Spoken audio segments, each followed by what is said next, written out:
Miliarder Elon Musk yang dituduh memasang konten antisemit di platform media sosialnya X pada hari Senin bertemu dengan Perdana Menteri Israel Benjamin Netanyahu selama kunjungan ke Israel.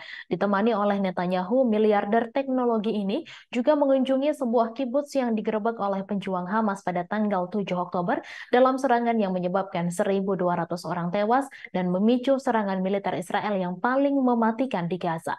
Hampir 15.000 warga Palestina telah terbunuh akibat pemboman Israel di daerah kantong pantai tersebut.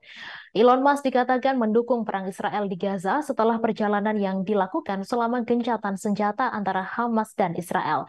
Elon Musk juga setuju untuk tidak memberikan akses internet ke Gaza melalui perusahaan satelitnya Starlink tanpa persetujuan Israel. Berikut adalah 5 kontroversi Elon Musk berkunjung ke Israel. Yang pertama, berkunjung ke Israel demi kepentingan iklan.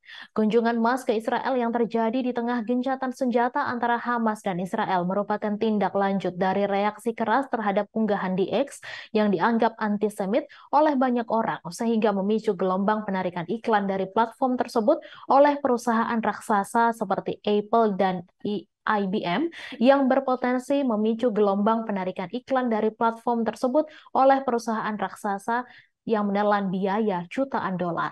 Awal bulan ini, Elon Musk setuju dengan postingan media sosial yang menuduh orang-orang Yahudi mendorong kebencian dialektis terhadap orang kulit putih.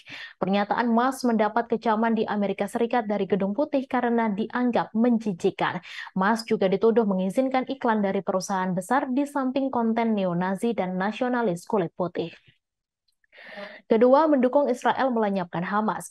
Dikawal oleh Netanyahu dan personel keamanan lainnya, Elon Musk mengunjungi kibbutz Kfar Aza yang diserang pada 7 Oktober. Ia juga diperlihatkan rekaman serangan Hamas dan bertemu dengan beberapa keluarga orang-orang yang ditawan dari Israel.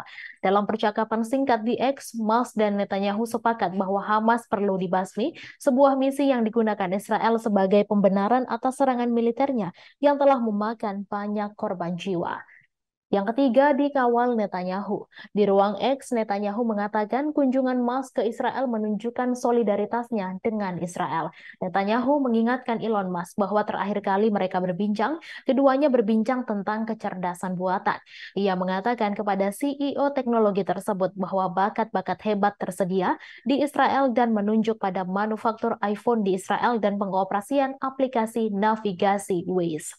Yang keempat, hanya kunjungan humas. Kunjungan Musk ke Israel dikritik oleh beberapa pendukung Israel dan Palestina. Esther Solomon, pemimpin redaksi surat kabar Israel Haaretz, mengecam perjalanan Elon Musk sebagai kunjungan humas dalam sebuah postingan. Dalam sebuah opini di situs berita, koresponden Haaretz Ben Samuel juga mengatakan bahwa sikap Israel terhadap Musk adalah pengkhianatan terhadap orang Yahudi dan noda pada warisan Netanyahu. Musk juga ditanyai secara online karena tidak mengunjungi Gaza meskipun terjadi kematian dan kehancuran di wilayah tersebut akibat bom Israel. Yang terakhir, menerapkan standar ganda. Elon Musk mencapai kesepakatan dengan Israel pada prinsipnya bahwa akses internet ke Gaza dapat disediakan melalui Starlink, tetapi hanya menggunakan unit yang dioperasikan oleh Israel dan dengan persetujuan Kementerian Komunikasi Israel. Pada bulan Oktober, CEO Musk mengatakan bahwa Starlink akan mendukung konektivitas ke organisasi bantuan yang diakui secara internasional di Gaza. Ketika Gaza jatuh ke dalam kegelapan setelah pemadaman komunikasi pada bulan Oktober, pengguna media sosial memohon kepada Musk untuk menyediakan akses internet melalui Starlink kepada daerah kantong yang terkepung itu. Download Tribun X sekarang, menghadirkan lokal menjadi Indonesia.